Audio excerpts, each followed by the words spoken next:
السلام عليكم ورحمة الله وبركاته.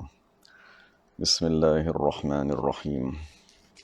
الحمد لله رب العالمين، والصلاة والسلام على سيد المرسلين وعلى آله وصحبه أجمعين. رب اشرح لنا صدورنا ويسر لنا أمورنا واحلل عقدة من ألسنتنا يفقهوا أقوالنا، ثبت أقدامنا وتمم تقصيرنا يا ربنا رب العالمين. لا حول ولا قوة إلا بالله العلي العظيم. لا حول ولا قوة إلا بالله. لا حول ولا قوة إلا بالله العلي العظيم. أما بعد. بسم الله الرحمن الرحيم. اللهم صل وسلم وبارك على سيدنا محمد وعلى آل سيدنا محمد. أستغفر الله الذي لا إله إلا هو الرحمن الرحيم الحي القيوم الذي لا يموت وأتوب إليه. اللهم اغفر لنا. Alhamdulillah, kita bersyukur kepada Allah Subhanahu Wa Taala kerana sama-sama dapat berada dalam tazkirah ringkas. Dan sekarang kita berada di awal kitab hadis 40 yang dikarang oleh Imam Nawawi radhiyallahu anhu. Jadi sebagai mengambil keberkatan penulis, jadi di kesempatan ini kita akan bacakan sejarah hidup Imam Nawawi radhiyallahu anhu. Moga-moga kita dapat mengambil pengajaran dan seumpamanya. Jadi membaca riwayat hidup ulama-ulama wali-wali Allah Subhanahu Wa Taala, dia ialah sempena mengambil iktibar daripada ayat Al-Quran surah Hud, yang maksudnya ayat 120. Allah Subhanahu Wa Taala menyatakan, wa kullan naqus 'alaika min amba'ir rusuli ma nuthabbitu bihi fuadak. Maksudnya Allah Taala berkata kepada Nabi Muhammad sallallahu alaihi wasallam, kami menceritakan kepada kamu perkhabaran rasul-rasul sebelum kamu, ma nuthabbitu bihi fuadaka. Maksudnya perkara yang akan menguatkan hati kamu. Jadi mendengar kisah umat terdahulu, Nabi-Nabi terdahulu, akan memberi kesan kepada kekuatan, keazaman seseorang yang mendengarnya. Jadi sekiranya Nabi Muhammad sallallahu alaihi wasallam, maka yang menjadi dorongan kepada baginda dan menguatkan semangat baginda sallallahu alaihi wasallam ialah kisah Nabi-Nabi dan Rasul seumpama baginda sallallahu alaihi wasallam. Kerana Nabi yang bersesuaian dengan mereka ialah Nabi-Nabi dan Rasul juga. Adapun kita umat Nabi Muhammad SAW, untuk kita mendengar kisah-kisah Nabi dan Rasul, lalu kita mendapat pengajaran kemanfaatan, maka perkara tersebut amat tinggi. Kerana amat berbeza kedudukan kita dengan Nabi-Nabi dan Rasul tersebut. Maksudnya amat jauh jarak di antara kita dengan mereka. Maka untuk kita tadi meniru, mengambil pengajaran dan pedoman adalah satu perkara yang amat susah. Maka yang lebih dekat dengan kita untuk kita ambil pengajaran ataupun kita jadikan sebagai panduan ialah ulama-ulama, wali-wali Allah dari kalangan umat Nabi Muhammad SAW. Jadi membaca, mendengar, meriwayatkan kisah-kisah riwayat hidup ulama-ulama ialah salah satu sunnah yang dituntut. Jadi Sufyan ibn Uyainah berkata, ketika disebut perihal orang soleh, maka akan turun rahmat daripada Allah Subhanahu Wa Taala. Maknanya sekarang ni kita maklum, apabila Allah Taala mencipta dunia, langit dan bumi, perkara yang paling agung di sisi Allah Subhanahu Wa Taala ialah manusia. Maksudnya kita boleh bercerita tentang tumbuh-tumbuhan, kita boleh bersembang tentang barang-barang, barang perniagaan, kita boleh bersembang tentang makanan, kerja, rumah, keluarga dan seumpamanya. Tapi kalau kita perhatikan, daripada semua makhluk yang Allah Ta'ala ciptakan di dunia, makhluk yang paling mulia di sisi Allah Subhanahu Wa Ta'ala ialah Nabi Muhammad SAW. Dan setelah kewafatan Nabi SAW, makhluk yang paling mulia ialah sahabat. Dan setelah kewafatan sahabat, makhluk yang paling mulia ialah ulama dan wali-wali Allah Subhanahu Wa Taala. Jadi sekiranya kita menyebut nama Nabi sallallahu alaihi wasallam, kita maklum apabila kita berselawat, kita menyebut nama baginda sallallahu alaihi wasallam, Allah Taala akan menurunkan rahmat. Begitulah juga apabila kita menyebut nama sahabat radhiyallahu anhum, Sayyidina Abu Bakar, Sayyidina Umar, Sayyidina Uthman, Sayyidina Ali, Allah Taala akan menurunkan rahmat kepada kita.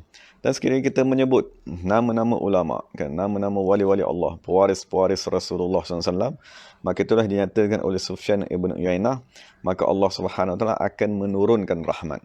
Yang dimaksudkan dengan rahmat tadi ialah kurniaan Allah Subhanahu Wa Taala kepada hati manusia.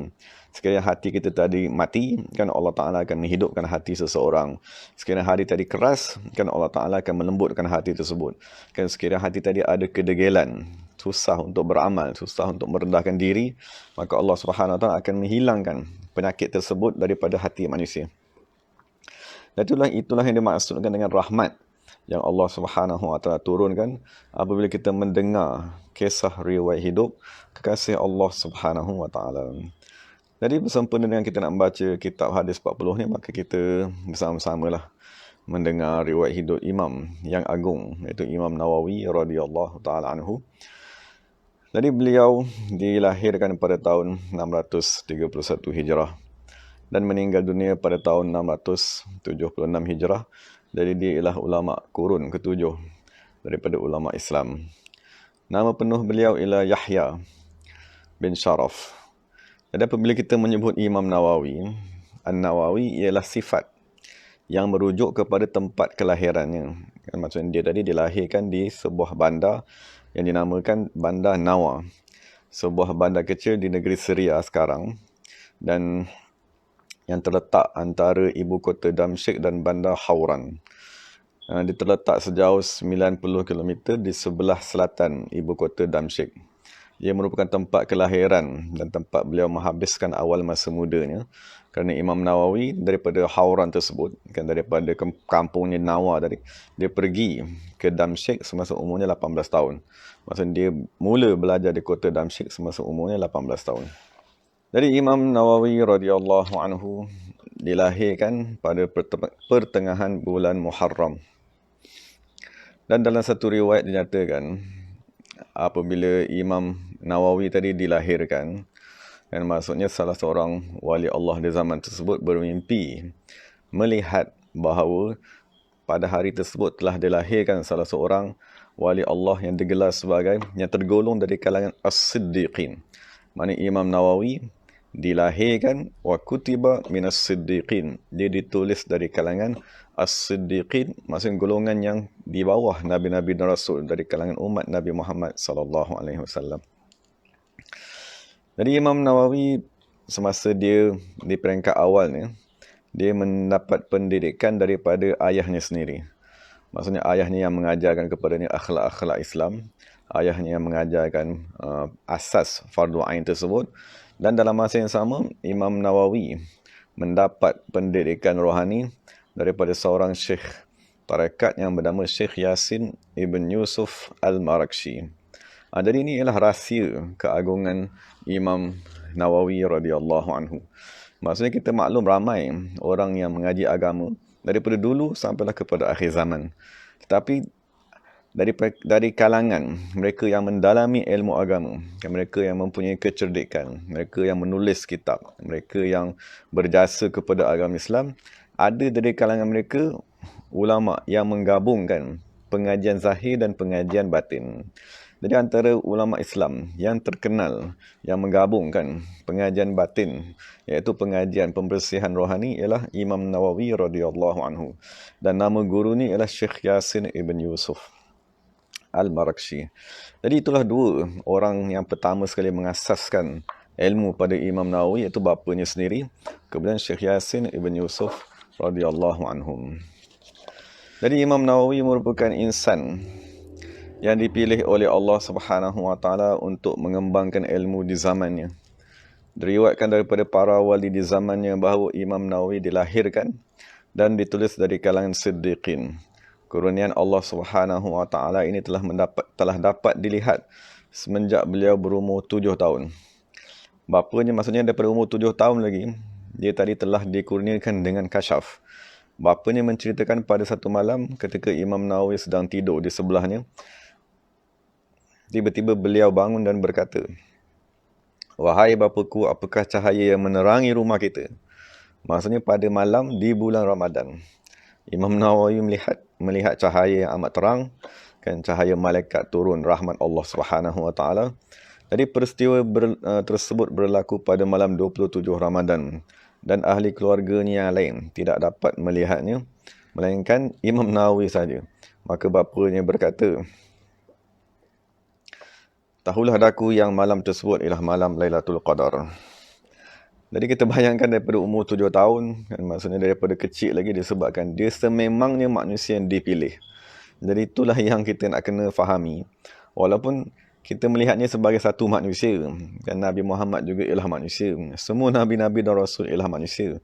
Tetapi tetap berbeza kerana ada manusia yang dihukumkan kalangan orang biasa. Ada manusia yang sememangnya dah dipilih oleh Allah Subhanahu Wa Taala. Di dalam ilmu azali Allah Subhanahu Wa Taala memilih untuk mengembangkan Islam di zamannya. Jadi kita umat Islam, kita mengakui, dan dari kalangan umat Islam, setiap zaman ada manusia-manusia yang khusus yang dipilih oleh Allah Subhanahu Wa Taala. Maka apakah tanggungjawab kita? Pertama sekali kita kena mengakui mereka ialah manusia yang agung. Kan, jangan kita merendahkan mereka, jangan kita mengkritik mereka, kan, jangan kita tadi tidak sombong, tidak mempedulikan mereka, dan seterusnya kita merendah diri mengambil ilmu daripada mereka. Dari itu apa yang berlaku di sisi Imam Nawawi radhiyallahu anhu semasa dia tadi berumur 7 tahun. Jadi gurunya Syekh Yasin bin Yusuf berkata, "Daku melihat Imam Nawawi tak kala beliau berumur 10 tahun. Ini 10 tahun pula. Kanak-kanak memaksanya bermain bersama-sama mereka. Tetapi beliau melarikan diri dan menangis. Tanpa mulutnya tidak putus-putus membaca Al-Quran. Lalu tercetus rasa kasih sayangku kepadanya. Bapanya menugaskannya untuk menjaga kedai, namun mulut Imam Nawawi sentiasa tidak lekang daripada membaca Al-Quran. Lalu pada satu hari aku datang kepada guru yang mengajarnya Al-Quran dan berkata kepadanya agar mengambil berat terhadap pelajar ini kerana dia akan menjadi orang yang paling berilmu di zamannya. Gurunya berkata kepadaku, adakah awak seorang ahli nujum? Dan aku menjawab tidak, tetapi Allah Subhanahu Wa Taala menggerakkan mulutku untuk berkata sedemikian. Setelah itu guru tersebut menyampaikan kata-kataku kepada bapanya. Maksudnya gurunya iaitu Syekh Yasin bin Yusuf Al-Marakshi juga telah dikasyafkan oleh Allah Subhanahu Wa Taala bahawa Imam Nawawi ini yang masing-masingnya masih berumur 10 tahun lagi, dia adalah manusia yang akan dipilih oleh Allah Subhanahu Wa Taala untuk mengembangkan ilmu. Jadi dia menasihatkan kepada orang-orang yang berhubung dengan Imam Nawawi agar menjaga Imam Nawawi tersebut sebaik-baiknya. Jadi itulah tanda kita tadi menghargai nikmat Allah Subhanahu Wa Taala. Maksudnya kita tahu ada manusia yang baik, kan, ada manusia yang dipilih oleh Allah Subhanahu Wa Taala. Pertama sekali jangan kita hasad dengki. Kenapa pula bukan anakku? Kan, kenapa pula ini bukan aku sendiri? Kan, kenapa pula orang yang dipilih? Jadi itulah masalah hasad dengki yang berlaku pada iblis. Dia kata kenapa dia tak dipilih tadi? Kan, kenapa Adam pula yang kena pilih untuk ditunduk hormat kepadanya? Tetapi imam tadi mengajar, maksudnya guru Imam Nawawi ni, dia mengajar kepada guru-guru yang berada di semasa Imam Nawawi masih kecil lagi. Dia kata tolong jaga pelajar ni sebaik-baiknya kerana dia ialah manusia pilihan Allah Subhanahu Wa Taala. Jadi Imam Nawawi berkata satu ketika aku sakit semasa belajar di Madrasah Rawahiyah, pada masa itu bapa dan saudara-saudaraku datang menziarahiku dan tidur bersama-sama di halaman sebelah timur madrasah tersebut. Tiba-tiba aku merasa cergas pada pertengahan malam. Lalu aku bangun dan berzikir. Jadi ini satu ibadat, kan, yang Imam Nawawi radhiyallahu anhu mengamalkannya semenjak lagi daripada dia awal mempelajari ilmu agama. Jadi maknanya sekarang ni ada ibu bapa yang dibukakan pintu hatinya untuk menghantar anak-anaknya mempelajari agama. Dan setengah daripada mereka menghantar anak-anak mereka untuk menghafal Al-Quran ke sekolah tahfiz dan seumpamanya. Jadi untuk pengetahuan, sama ada kita nak menghafalkan Al-Quran kan, ataupun kita nak anak kita tadi belajar agama di ma'had ataupun di pondok ataupun di seumpamanya, ketahuilah bahawa asas kepada pengajian agama tersebut ialah hati yang bersih. Sekiranya hati tadi bersih, maka kita mudah untuk menghafal Al-Quran. Sekiranya hati tadi bersih, maka dia mudah untuk menghafal matan-matan dan memahami kitab-kitab turas yang dipelajarinya. Jadi itu yang diamalkan oleh Imam Nawawi daripada awal lagi kan, semasa dia mula belajar, dia dah bangun pada setiap malam berzikir untuk membersihkan hatinya. Dan apabila dia bangun berzikir tadi, tiba-tiba muncul seorang tua yang amat cantik rupa parasnya mengambil wuduk di perigi berhampiran. Dan setelah itu dia datang mendekatiku lalu berkata, "Wahai anakku, janganlah kamu berzikir. Kerana suara kamu akan mengganggu ahli keluargamu dan pelajar-pelajar lain yang sedang tidur." Maksudnya datang seorang manusia dengan rupa yang amat cantik bercahaya-cahaya. Kemudian dia kata kepada Imam Nawawi, dah jangan berzikir-berzikir ni tak sah. Maksudnya nanti kamu akan ganggu orang lain. Jadi Imam Nawawi bertanya, "Wahai Syekh, siapakah kamu?" Lalu orang tu tadi berkata, "Aku datang untuk memberi nasihat kepada kamu. Kamu jangan pedulikan siapa daku." Kemudian Allah Subhanahu Wa Taala mengilhamkan kepada Imam Nawawi bahawa orang tua tersebut ialah iblis. Tadi Imam Nawawi membaca A'udzubillahi minasyaitonirrajim. Kemudian Imam Nawawi bertasbih mengangkat suaranya, maka orang tersebut keluar daripada pintu lalu hilang. Jadi apabila ahli keluarganya bangun mencari orang tersebut, lalu mereka tidak menjumpainya. Jadi inilah yang kita maklum. Maksudnya pelajar-pelajar yang ingin mempelajari agama pada hari ini, sama ada menghafal Quran kan, ataupun belajar agama di universiti kan, di kuliah syariah ataupun kuliah usuluddin, ataupun belajar di mana saja tak kira. Kenapa bila kita tadi ingin mempelajari agama, ketahuilah bahawa syaitan secara khusus akan datang menghalang daripada pelajar tersebut berzikir. Dia kata tak apa, belajar saja kan, belajar saja sebanyak-banyaknya, 5 tahun, 10 tahun, ni berzikir ni ialah amalan untuk orang awam kan, amalan untuk orang lain, kamu tak perlu untuk berzikir. Jadi Imam Nawawi dengan sebab dia tadi dipilih oleh Allah Subhanahu Wa Taala, maka dia dipelihara oleh Allah Subhanahu Wa Taala, dia kekal berzikir walaupun datang manusia menghalangnya daripada berzikir tersebut. Kerana berzikir tadilah yang akan menyelamatkan seseorang apabila dia mempelajari ilmu agama. Kerana ilmu ialah satu kelebihan yang amat agung. Kelebihan ni sekiranya tidak diimbangi dengan hati yang bersih, dia akan membawa kepada kesombongan. Jadi itulah bahayanya ilmu kan. Diri ilmu tu sendiri adalah satu kurniaan, sifat Allah Subhanahu Wa Taala yang agung. Dia cipta langit dan bumi dan dizahirkan dengan ilmu Allah Subhanahu Wa Taala. Tetapi sekiranya tiada kerendahan hati, tak dibuang sifat takabur, maka dikhawatiri jadi seperti iblis. Kan iblis mempunyai ilmu yang banyak. Kan, maksudnya dia boleh menjadi guru kepada malaikat, kepada makhluk di langit. Tetapi apabila ada hasad, dengki dan takabur di dalam dirinya, maka semua ilmu tersebut tidak bermanfaat. Jadi kenapakah Imam Nawawi kan ilmunya bermanfaat sampai kepada hari ini?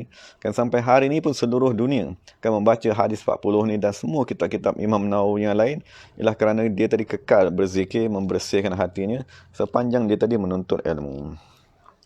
Jadi semasa Imam Nawawi mempelajari ilmu agama, dia berkata, "Aku tidak pernah membaringkan badanku untuk tidur sepanjang pengajianku selama 2 tahun. Makanan asasiku sepanjang masa tersebut ialah hasil sedekah jariah yang diberikan kepada madrasah." Maksudnya inilah satu mujahadah yang jarang kita boleh faham. Kan? Maksudnya sepanjang 2 tahun, di awal pengajian Imam Nawawi, dia hanya duduk membaca buku. Kan sekiranya dia mengantuk, dia akan sandarkan kepalanya di dinding, tidur dalam 10 minit, setengah jam, kemudian dia akan bangun, dia akan membaca buku balik semula. Dan itulah tuntutan apabila kita tadi ingin mempelajari sesuatu ilmu, dan tak kira apa saja ilmu sekalipun, dia memerlukan kepada kesungguhan dan semangat yang amat kuat.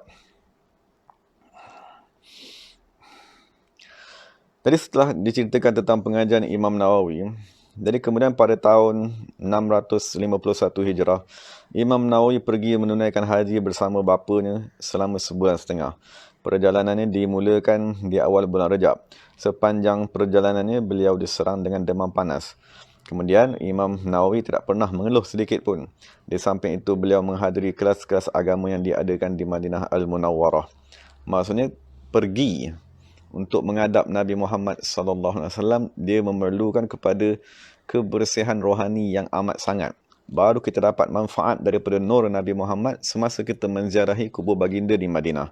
Dari salah satu perbuatan Allah kepada Imam Nawawi, ialah sepanjang perjalanan tadi Allah membersihkannya dengan Allah Ta'ala menimpakan kepadanya demam. Jadi kalau kita yang tidak faham perbuatan Allah, kita akan kata kenapa demam, kenapa sakit, susah nak buat kerja, kepala pening dan sebagainya. Tetapi Imam Nawawi dia faham kan, untuk dia menghadap Nabi Muhammad SAW, dia perlu bersih. Dan pembersihan ialah pembersihan yang paling maksimum ialah apabila Allah Subhanahu Wa Taala sendiri yang membersihkan diri kita. Maksudnya Allah Taala timpakan kepada kita penyakit untuk membakar segala dosa-dosa yang ada pada diri kita.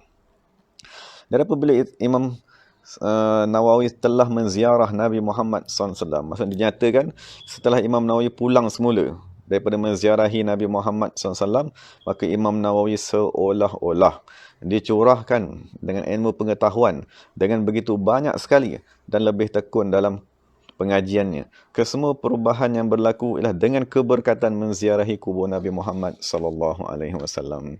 Jadi ini satu perkara yang kita perlu ambil pengajaran. Maksudnya bukan usaha kita yang menyebabkan kita cerdik. Maksudnya bukan usaha kita yang menyebabkan Allah Ta'ala beri kefahaman.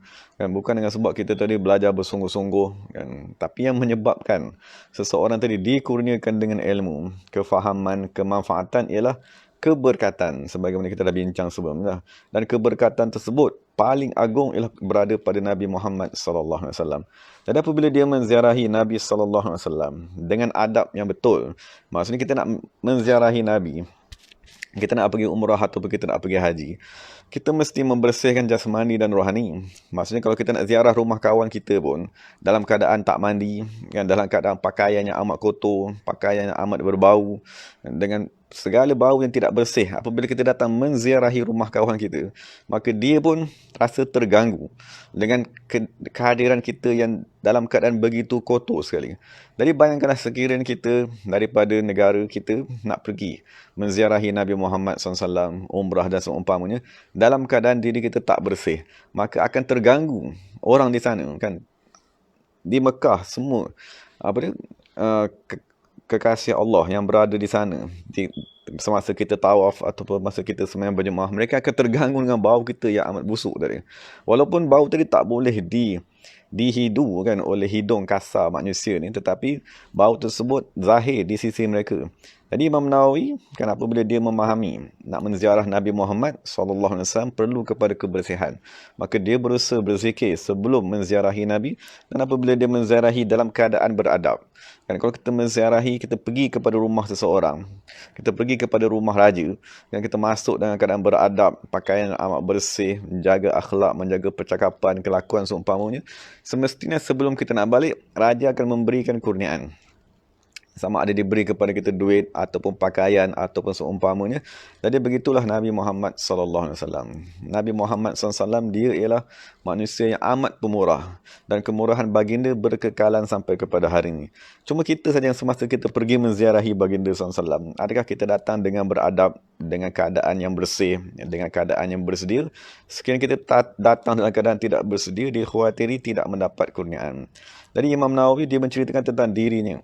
Semua ilmu yang Allah bukakan kepadanya datang daripada Nabi Muhammad SAW.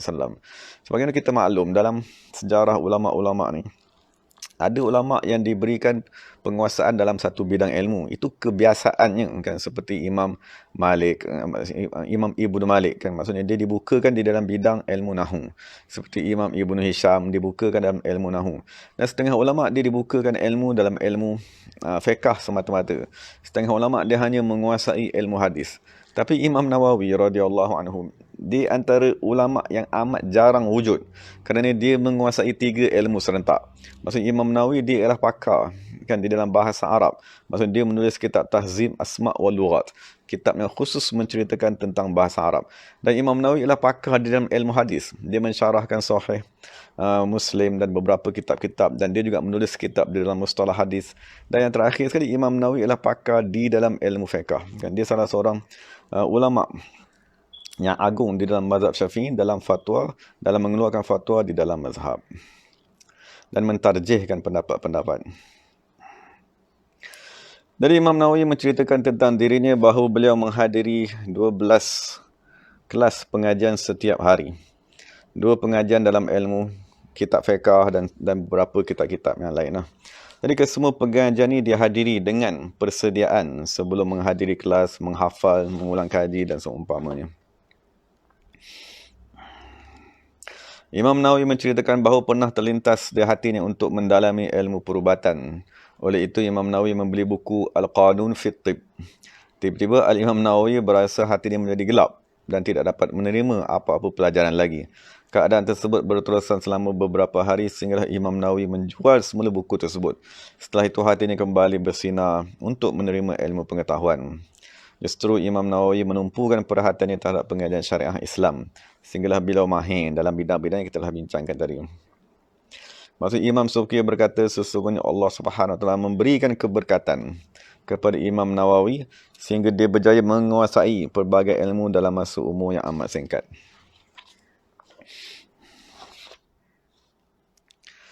Jadi kita bincang tentang akhlak kepribadian Imam Nawawi. Allah Subhanahu Wa Taala telah mengurniakan kepada Imam Nawawi kesempurnaan fizikal sebagaimana Allah Subhanahu Wa Taala mengurniakan kepadanya kesempurnaan daripada segi ilmu dan amalan.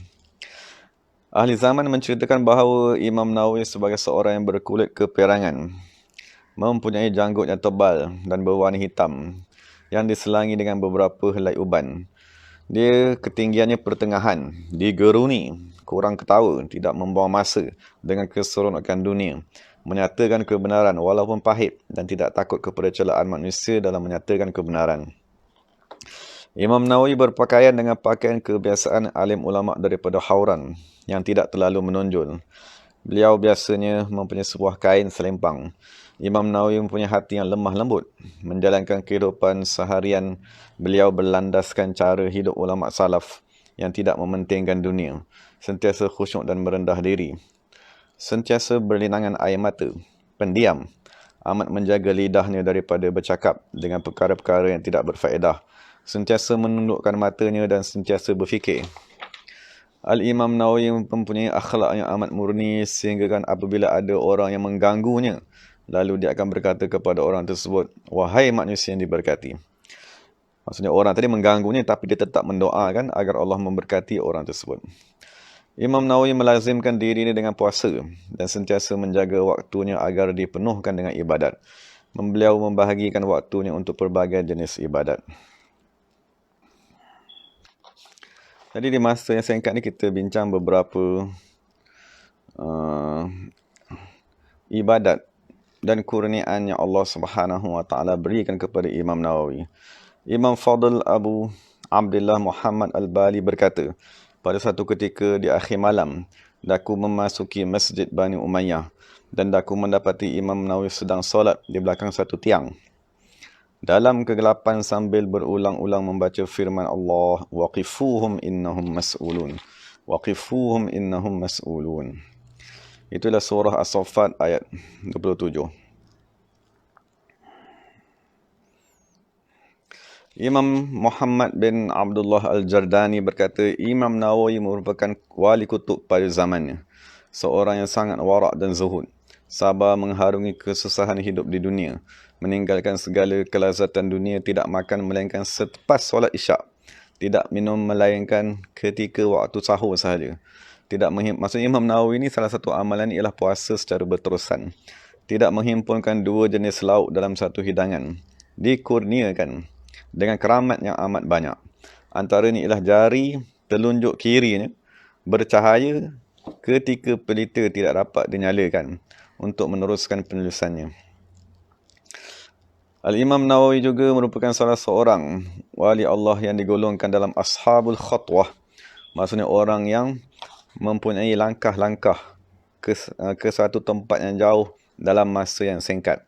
Dilipatkan bumi kepadanya untuk memudahkan dia pergi ke satu tempat. Imam Nawawi pergi ke Mekah dalam satu malam, tawaf dan balik semula ke kediamannya. Diriwayatkan juga bahawa Imam Nawawi bertemu dengan Nabi Khidir AS. Maksudnya diriwayatkan daripada orang yang maksudnya ahli penduduk di Hauran, di tempat asal Imam Nawawi. Ada seorang perempuan tadi, dia menghantarkan satu makanan. Makanan tu dah dimasak dan makanan tu boleh tahan sebulan ataupun lebih lah. Jadi dia hantar kepada Imam Nawawi kerana dia beritahu Imam Nawawi nak pergi haji ataupun umrah. Dan apabila dihantar kepada Imam Nawawi, setelah lama tu selesai penghantaran, setelah selesai tadi, maka apabila suaminya balik daripada Mekah, suami dia kata, aku terima makanan daripadamu masih panas, baru dimasak. Jadi ketahuilah bahawa Imam Nawawi telah menghantar makanan tersebut pada malam tu juga. Jadi sebagai penutupnya, kita bincang satu keramat lah yang diceritakan daripada Imam Nawawi. Maksud Imam Al-Attar berkata, Al-Syekh Abul Qasim Ibn Umar Al-Muzani, dia merupakan salah seorang daripada wali akhyar, daripada Al-Akhyar. Kan maksudnya salah satu daripada tingkatan ketiga daripada tingkatan wali-wali Allah Subhanahu Wa Taala. Dari Syekh Abu Qasim, dia berkata, daku melihat dalam tidurku terdapat banyak panji dikibarkan dan daku mendengar bunyi paluan. Ini dalam mimpi, dia menceritakan satu keadaan seperti majlis yang amat besar. Banyak bendera-bendera dan ada kompang-kompang yang amat kuat. Lalu daku bertanya, apakah yang terjadi? Lalu dia jawab kepadaku, pada malam ini, Imam An-Nawawi ditabalkan sebagai wali kutub. Lalu daku terjaga daripada tidurku dan tertanya-tanya di dalam diriku, siapakah lelaki tersebut yang tidak pernah daku kenali sebelum ini? Kemudian daku keluar ke bandar Damsyik untuk mencari beberapa keperluan. Dan daku bertanya, siapakah Imam Nawawi? Lalu mereka membawaku ke tempat Imam Nawawi menyampaikan pengajiannya. Daku melihatnya duduk dikelilingi dengan murid-muridnya. Tak kala dia melihatku, maksudnya Syekh Abul Qasim tadi, apabila dia masuk saja di pintu masjid, apabila Imam Nawawi perasan dia masuk, dia bergegas, maksudnya Imam Nawawi bangun bergegas datang kepadaku dan menarikku ke tepi pintu masjid dan berkata kepadaku, tolong rahsiakan apa yang telah kamu lihat dalam mimpi kamu tadi dan jangan kamu ceritakannya kepada sesiapa sekalipun. Kemudian Imam Nawawi pergi menyampaikan pengajiannya semula. Itulah kali pertama dan kali terakhir aku bertemu dengan Imam Nawawi radhiyallahu ta'ala anhu. Jadi itulah seorang imam yang agung lah. Salah seorang imam yang Allah Ta'ala himpunkan kepadanya ilmu zahir dan batin yang amat berkat. Kan, jadi sekiranya kita dapat mempelajari kan hadis 40, mempelajari dengan kefahaman dan amalan, itulah satu rezeki yang Allah Ta'ala berikan kepada kita. Dan sekiranya kita boleh menghafal kan 40 hadis tersebut, maka lebih baik lagi. Jadi moga-moga dengan keberkatan imam yang agung tadi, apabila kita membaca hadis-hadis 40 tadi, Allah Subhanahu Wa Taala membuka hati kita, memudahkan kita beribadat, meringankan jasad kita untuk sampai kepada Allah Subhanahu Wa Taala. Dari itu serba sedikit riwayat daripada sejarah hidup Imam Nawawi, penulis kitab hadis 40 yang insya-Allah kita akan baca. Jadi moga-moga Allah Subhanahu Wa Taala memberi kemanfaatan, keberkatan kepada kita semua. Segala yang baik daripada Allah Taala, segala salah silap daripada diri saya sendiri. Allahumma salli wa sallim wa barik ala sayyidina Muhammadin wa ala ali sayyidina Muhammad. Astaghfirullah allazi la ilaha illa huwa ar-rahmanir rahim, hayyul qayyum allazi la yamut wa atubu ilaihi. Bismillahirrahmanirrahim. Alhamdulillahirabbil alamin wassalatu wassalamu ala sayyidil mursalin wa ala alihi washabbihi ajma'in. Rabbana atina fid dunya hasanah fil akhirati hasanah wa qina azabannar. Allahumma farij an ummati sayyidina Muhammadin sallallahu alaihi wasallam. Allahumma hdi ummati sayyidina Muhammadin sallallahu alaihi wasallam. Allahumma altuf bi ummati sayyidina Muhammadin sallallahu alaihi wasallam. Wa sallallahu ala sayyidina Muhammadin nabiyil ummi wa ala alihi wa sahbihi wasallam. Subhana rabbika rabbil izzati amma yasifun wa salamun ala mursalin walhamdulillahi rabbil alamin. Qabbalallahu minna minkum.